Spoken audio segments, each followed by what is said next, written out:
बिस्मिल्लाहिर्रहमानिर्रहीम। आज हम सेकेंड ईयर बियोलॉजी का नेक्स्ट टॉपिक स्टार्ट करते हैं, आस्मो रेगुलेशंस इन एनिमल्स के बारे में।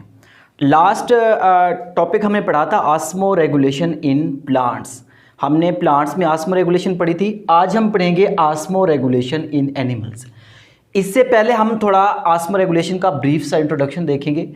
The process of regulation of body fluid is known as osmoregulation, यानी अपनी बॉडी में जो फ्लूइड की कंसंट्रेशन है उसको रेगुलेट करने का जो प्रोसेस है उसे हम कहते हैं आस्मो रेगुलेशन। आज के जो हमारा मेन टॉपिक है वो है आस्मो रेगुलेशन इन एनिमल्स, कि एनिमल्स जो होते हैं वो आस्मो रेगुलेशन कैसे करते हैं। अब प्लांट्स में हमने सिंपली पढ़ा था, लेकिन जो एनिमल्स होते हैं इनको क्रिटिकल कंडीशंस फेस करना पड़ती हैं आस्मो रेगुलेशन के लिए। जब हम आस्मो रेगुलेशन इन एनिमल्स की बात करते हैं तो आस्मो रेगुलेशन के लिहाज से एनिमल्स दो तरह के होते हैं। एनिमल्स कुछ होते हैं जिन्हें हम कहते हैं आस्मो कन्फर्मर्स। इसी तरह से जो दूसरी किस्म है वो है आस्मो रेगुलेटर्स। आस्मो रेगुलेटर्स पहले हैं आस्मो कन्फर्मर्स और सेकंड नंबर पे आते हैं आस्मो रेगुलेटर्स। अब हम इन दोनों में डिफरेंस देखेंगे कि इनमें डिफरेंस क्या है, किस तरह से ये आस्मो रेगुलेशन करते हैं। अब जो आस्मो कन्फर्मर्स होते हैं ये ऐसे एनिमल्स होते हैं जिनकी जो बॉडी फ्लूइड कंसंट्रेशन होती है वो आइसोटोनिक होती है अपने एक्सटर्नल एनवायरनमेंट से। इनकी जो बॉडी फ्लूइड कंसंट्रेशन होती है वो आइसोटोनिक होती है। क्या होती है? आइसोटोनिक होती है, यानी ये इनकी जो एनिमल की बॉडी है ये अपने एक्सटर्नल एनवायरनमेंट से क्या होगी? आइसोटोनिक होगी। मतलब क्या हुआ, जो इनका इंटरनल फ्लूइड कंसंट्रेशन है वो सेम होगी जो इनका एक्सटर्नल फ्लूइड कंसंट्रेशन है उसके। जिस तरह से आइसो कहते हैं सेम को, यानी जो फ्लूइड की कंसंट्रेशन जिस तरह से एक्सटर्नल में होगी उसी अंदाज से या उसी तरह से इनकी इंटरनल होगी। अब जब इनका इंटरनल फ्लूइड कंसंट्रेशन वो आइसोटोनिक होगी अपने एक्सटर्नल एनवायरनमेंट से, तो समझने की बात यह है ना तो वाटर एंटर होगा और ना ही जो वाटर है वो लीव करेगा। जो सेल होगा या जो ऑर्गेनिज्म होगा उसको मेहनत नहीं करनी पड़ेगी ऑस्मो रेगुलेशन के लिए। इसी तरह से जितने भी मोस्ट जो इनवर्टिब्रेट्स हैं वो सारे के सारे आस्मो कन्फर्मर्स होते हैं। अगर एग्जांपल की बात की जाए तो जितने भी इनवर्टिब्रेट्स हैं वो क्या होते हैं? आस्मो कन्फर्मर्स होते हैं। अब जो आस्मो कन्फर्मर्स होते हैं, जो इनका इंटरनल बॉडी फ्लूइड होता है उनकी जो कंसंट्रेशन होती है वो अपने एक्सटर्नल एनवायरनमेंट से क्या होती है? आइसोटोनिक होती है। ये उनका इंटरनल हो गया और इसके साथ साथ ये जो है समझ लें ये उनका एक्सटर्नल एनवायरनमेंट, एक्सटर्नल एनवायरनमेंट है। अब जो इनका इंटरनल और एक्सटर्नल है ये दोनों आपस में क्या? आइसोटोनिक हैं, यानी जो फ्लूइड की कंसंट्रेशन यहाँ पे है, साल्ट फ्लूइड की कंसंट्रेशन यहाँ पे है, वही ही इसकी एक्सटर्नल है।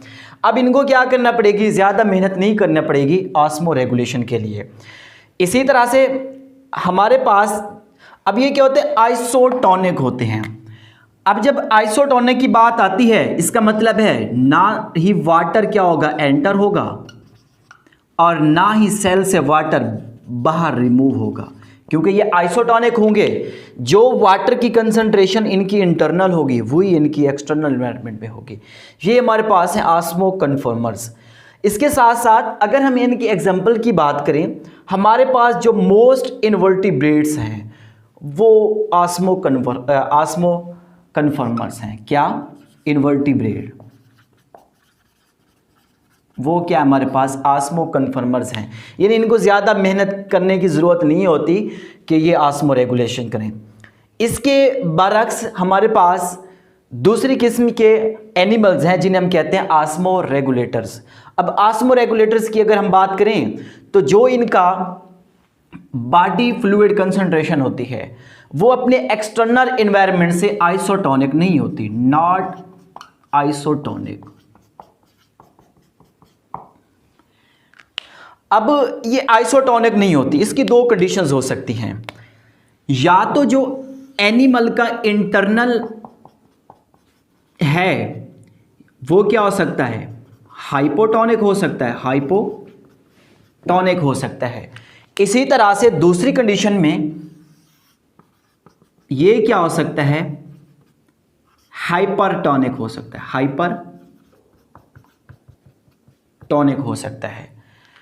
अब क्या होगा, ये सेम तो नहीं है, इसलिए ये क्या करेंगे, इनको आस्मो रेगुलेशन करने के लिए ज़्यादा मेहनत की ज़रूरत पड़ेगी। अब जैसे इनका जो एक्सटर्नल इन्वायरमेंट है वो क्या है, हाइपोटोनिक है।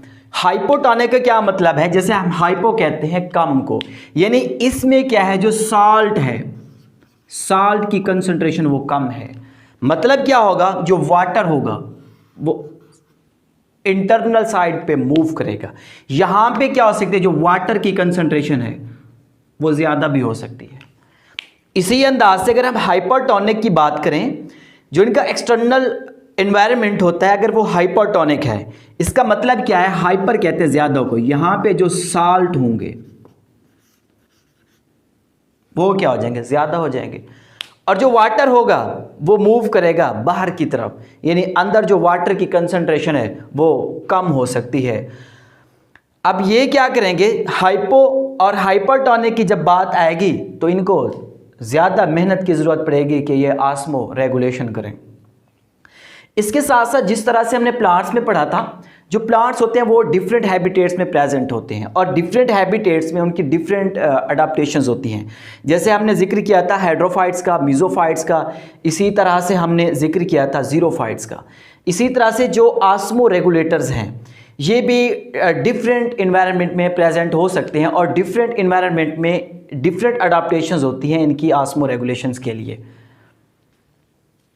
अब जिस तरह से